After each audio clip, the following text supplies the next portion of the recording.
Perkenalkan, nama saya Budi Saputra. Saya di sini ingin mengidentifikasi bahaya K3 untuk di ruangan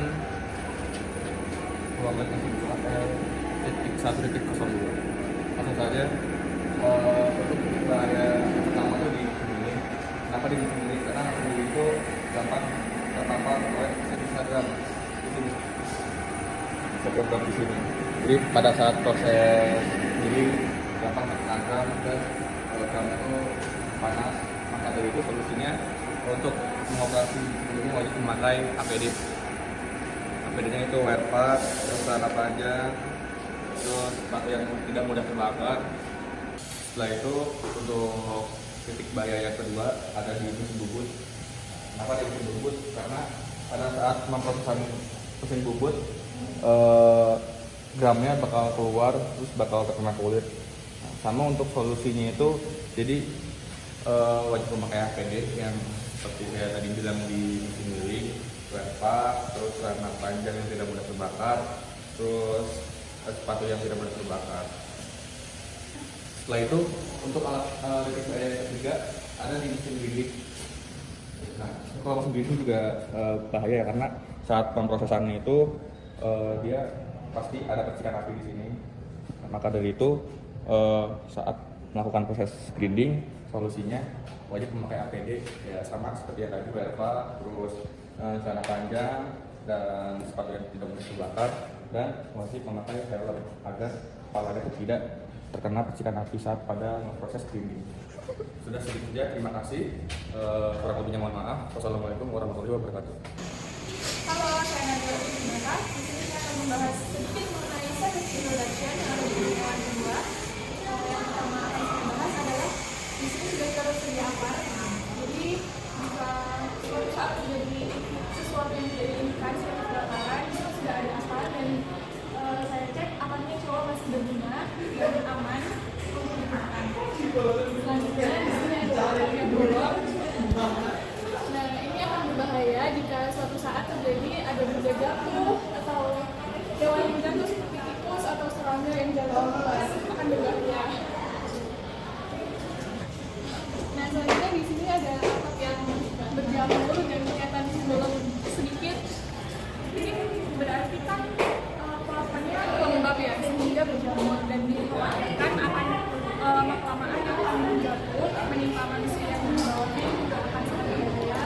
Jadi misalnya segera diperbaiki sebelum menjatuhkan manusia. Mungkin itu saja seperti introduction, sama ini sampah kurang rapi, kurang enak aja dilihat, kurang baik. Untuk yang lainnya super aman.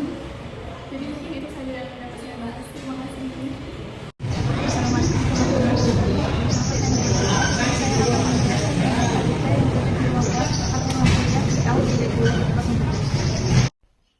Dari hasil analisis, ditemukan beberapa potensi bahaya yang dapat mengganggu keselamatan dan juga kenyamanan pengguna ruangan. Misalnya, kursi dan meja yang tidak tertata rapi, serta kabel LCD berserakan di lantai dan menjuntai dari atas yang dapat menyebabkan risiko tersandung, terpleset, bahkan cedera kepala. Kondisi lantai yang kotor dan berdebu, serta ventilasi yang kurang optimal juga menjadi perhatian karena bisa menyebabkan gangguan pernafasan dan juga menurunkan kualitas udara yang berada dalam ruangan. Selain itu, terdapat adanya kursi yang rusak, papan tulis yang kotor, dan juga spidol yang tidak berfungsi, yang mengganggu efektivitas pembelajaran. Selain itu, plafon yang rusak dan dinding yang lembab menimbulkan risiko lebih besar, seperti bahaya tertimpa dan juga pertumbuhan jamur. Berdasarkan penilaian risiko, 3 masalah dikategorikan sebagai risiko tinggi, yang meliputi kabel menjuntai dari atas, kabel berserakan di lantai, dan juga plafon rusak. Sisanya berada pada tingkat risiko sedang hingga rendah. Untuk itu, disarankan pengendalian risiko melalui perbaikan fisik, penataan ulang fasilitas, dan juga inspeksi rutin. Semua langkah ini merujuk pada Permenaker Nomor 5 Tahun 2018 dan juga PP Nomor 50 Tahun 2012. Demikian analisis K3 yang saya sampaikan. Semoga bermanfaat untuk menciptakan lingkungan belajar yang lebih aman, sehat, dan juga produktif. Sekian dari saya. Wassalamualaikum warahmatullahi wabarakatuh. Di dalam video ini saya akan jelaskan mengenai safety introduction di ruangan L22, dan teman-teman di sini juga bisa melihat sendiri ya untuk kondisi ruang kelasnya itu seperti apa. Dan itu ada kursi-kursi yang tidak rapi setelah digunakan. Jadi yang seharusnya itu kursi yang benar itu dirapiin kembali setelah digunakan. Oke, coba bisa lihat, teman-teman bisa lihat sendiri. Di sini ada apa ya, kayak berbagai alat yang sangat tidak rapi dan ini sangat mengganggu estetika.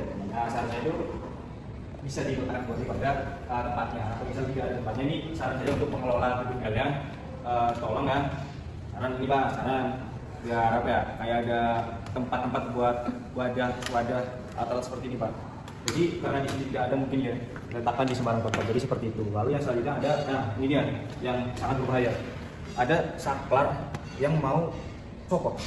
Ini sangat berbahaya sekali dan tidak diperbaiki. Ya seharusnya ini apa ya, untuk bahaya sendiri bisa menyebabkan korsleting dan juga untuk para pengguna itu bisa mengakibatkan stroke itu seperti itu. Jadi resiko itu sangat tinggi. Jadi seharusnya ini diperbaiki. Sama ini ada terminal.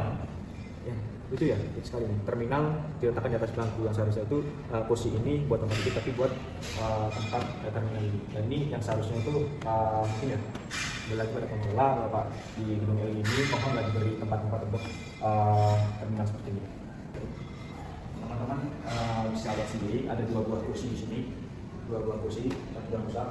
Dan ini seharusnya diperbaiki. Kalau tidak, kalau misalnya tidak bisa diperbaiki ya bisa ditaruh di tempat lain karena ya dapat mengganggu kondisivitas juga di dalam kelas sendiri. Jadi seperti itu. Dan sebelum lanjut video saya ingin mengatakan ya, harap ya semoga untuk pengelola di gedung ini saran-sarannya bisa diperbaiki karena ini juga buat kenyamanan kami mahasiswa dalam belajar di sini ya, seperti itu.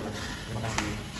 Di sini saya akan menjelaskan safety introduction dari ruangan ini. Banyak mesin-mesin dan kabel-kabel. Lihat di sini terdapat kotak P3K. Namun kita coba spill isinya. Dari isinya ini terlihat tidak rapi dan tidak lengkap. Ini sangat berbahaya jika nanti ada pekerja yang sedang bekerja kemudian terkena kecelakaan kerja. Kan? Ini menunjukkan ketidakrapian lingkungan kerja yang dapat menimbulkan resiko kecelakaan kerja. Penempatan apar di sini ini menunjukkan kesalahan ya. Nah, ketika nanti terjadi kebakaran, kemudian aparnya ditaruh di sini, ini akan kesulitan dalam mengambilnya. Oke, di sini terlihat beberapa mesin yang jaraknya terlalu dekat, kemudian berantakan, dan terdapat benda-benda yang sudah tidak digunakan namun masih ditaruh di sini. Ini akan menjadi lingkungan kerja yang kotor. Kayu yang sudah rapuh sebaiknya diganti. Dan ini meja kerja yang isinya berantakan, menunjukkan kesalahan dalam penempatan kemudian kebersihan lingkungan kerja. Ini dapat menimbulkan kecelakaan kerja.